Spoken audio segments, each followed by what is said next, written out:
Setelah sebagian besar kaum Nabi Nuh dimusnahkan dengan banjir bandang, Allah memberi anugerah kepada sebagian kaum yang beriman dengan kehidupan yang lebih baik.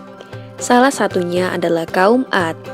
Secara fisik, penduduk kaum Ad mempunyai badan yang tinggi dan kuat, sehingga mampu mengerjakan berbagai aktivitas yang berat dengan mudah. Sayangnya, meskipun sudah diberi banyak kenikmatan, bukan rasa syukur yang ditunjukkan oleh kaum Ad. Namun, kaum Ad justru menunjukkan kesombongan dan keangkuhan. Kekejaman dan kekejian juga mereka tunjukkan terhadap daerah yang berhasil mereka taklukkan tanpa belas kasihan. Kaum Ad semakin hari semakin sombong. Mereka merasa sangat kuat dan tidak terkalahkan oleh apapun. Kesombongan mereka mencapai puncaknya saat mereka mengatakan bahwa tidak ada siapapun yang mampu mengalahkan mereka di bumi ini. Berbagai dosa, maksiat, dan kerusakan bumi mereka lakukan dengan mudahnya dan tanpa merasa bersalah. Lebih parah lagi, mereka justru mulai menyembah batu. Hal ini menjadikan kaum Ad merupakan kaum penyembah berhala pertama setelah kaum Nabi Nuh yang telah dimusnahkan oleh Allah dengan banjir bandang. Mereka tidak lagi mengenal Allah Subhanahu wa Ta'ala yang sudah menyelamatkan leluhurnya dari azab yang pedih. Mereka hanya ingat kesenangan duniawi yang mereka miliki.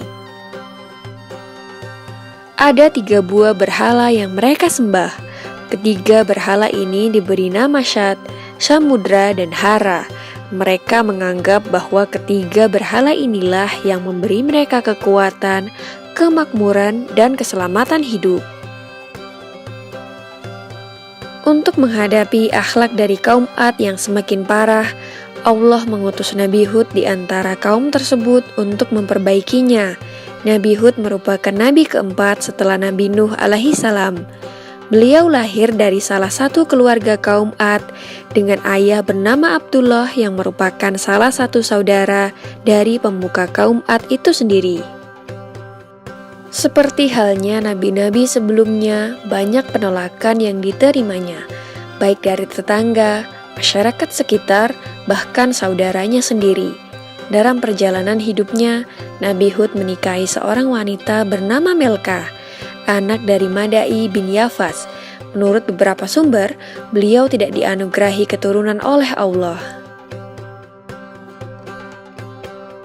Perjuangan Nabi Hud dalam memperbaiki akhlak kaum Ad memang cukup berat. Sifat sombong dan angkuh yang dimiliki kaum Ad seakan sudah menutup mata hati mereka untuk bisa menerima hidayah dari Allah. Meskipun Nabi Hud sudah memperingatkan betapa pedih azab Allah jika mereka tidak segera bertaubat, namun mereka tetap mengabaikannya dan justru menertawakannya. Bahkan mereka juga menantang agar azab tersebut segera didatangkan untuk membuktikan kebenaran dari ucapan Nabi Hud. Allah sangat murka dengan kesombongan kaum Ad tersebut hingga akhirnya azab itu diturunkan lebih cepat sesuai keinginan mereka. Di saat penduduk Ad bergembira menyambut akan datangnya hujan, gumpalan awan hitam tersebut berubah menjadi hujan badai dan angin topan. Kaum Ad berlarian tak tentu arah dan hewan-hewan berterbangan ke sana kemari. Rumah-rumah mereka hancur berantakan karena badai angin yang sangat dahsyat. Badai angin topan ini terjadi selama 8 hari berturut-turut. Tidak ada satupun makhluk yang bisa menolong mereka dari murka Allah ini. Sementara itu, Nabi Hud dan beberapa pengikutnya diselamatkan dari bencana ini. Mereka pun pindah menuju suatu tempat bernama Tarim dan hidup menetap di sana hingga Nabi Hud meninggal dengan usia 130 tahun. Semoga kisah ini dapat mempertebal iman kita dan percaya tentang kebesaran Allah Subhanahu wa Ta'ala. Amin ya Rabbal Alamin.